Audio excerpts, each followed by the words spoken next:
Bienvenue sur Bonjour America, je suis Audrey Mazins et voici les news.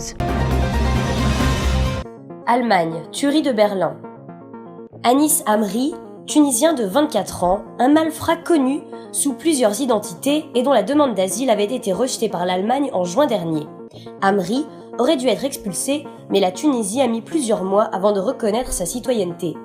Le parquet antiterroriste allemand offre désormais une récompense de 100 000 € à toute personne qui pourrait aider la police à le retrouver.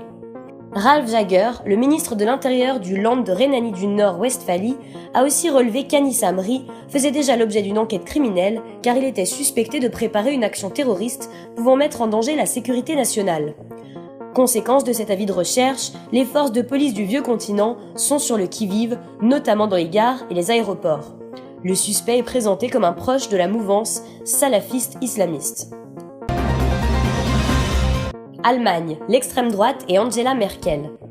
La tuerie du marché de Noël de Berlin est un nouveau coup dur pour Angela Merkel, régulièrement attaquée sur sa politique d'immigration généreuse au moment où elle commençait à remonter la pente dans l'opinion. La droite populiste allemande, critique virulente de l'accueil des réfugiés dans le pays, a mis en cause la politique d'immigration de la chancelière, même si la police a fini par mettre hors de cause un demandeur d'asile un temps présenté comme suspect. En dehors de l'Allemagne, d'autres partis ou mouvements d'extrême droite ont aussi critiqué la chancelière.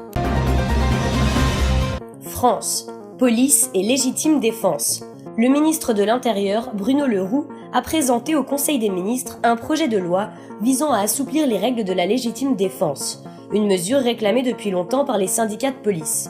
Le projet de loi prévoit également un élargissement des conditions d'identification par le seul numéro de matricule dans les procédures pénales. Il s'agit de préserver l'anonymat des enquêteurs, autre revendication des syndicats policiers et des manifestants. De son côté, Maître Eolas, avocat très suivi sur les réseaux sociaux, explique qu'en tout état de cause, s'il y a mort d'homme, une instruction judiciaire menée par un juge d'instruction est inévitable. Et il y aura forcément discussion sur les circonstances exactes de l'usage de la force pour savoir si cet usage était nécessaire. Canada. Québec plus préparé que jamais face à la menace. La ville de Québec est bien équipée pour faire face à un attentat comme celui de Berlin, mais si un conducteur fou décidait de foncer volontairement dans la foule, les services d'urgence pourraient quand même être un peu dépassés.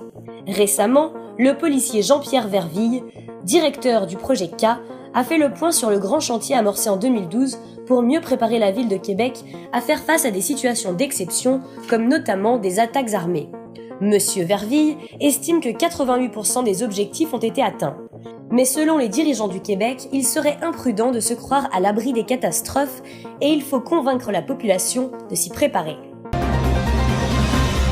Mexique, explosion sur un marché de feux d'artifice.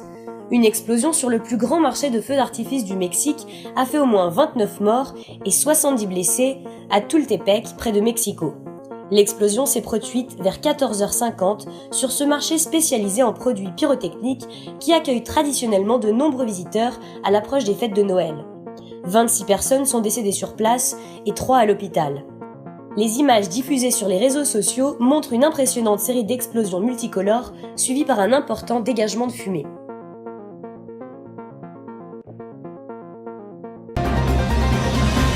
France. Décès de l'actrice Michèle Morgan. Les plus beaux yeux du cinéma français ont disparu. L'actrice Michèle Morgan est décédée mardi à l'âge de 96 ans. Le nom de Michèle Morgan appartient à la légende dorée du grand écran. Parvenue au firmament avant la guerre, elle restera l'immortelle Nelly de Quai des Brumes, aimée pour sa photogénie et son talent. C'est dans ce film que Jean Gabin lui avoue amoureusement « T'as de beaux yeux, tu sais », devenue une réplique culte du cinéma. Elle a très vite souhaité devenir comédienne, puis elle a commencé le théâtre dans les années 1930. Elle a décroché plusieurs prix au cours de sa carrière, dont notamment celui d'interprétation féminine au Festival de Cannes en 1946 pour son rôle dans le film La Symphonie pastorale. Elle a aussi remporté un César d'honneur en 1992. Très appréciée du public, elle fut élue actrice française la plus populaire 10 fois dans sa carrière. Merci d'avoir suivi le journal, à très vite sur Bonjour America.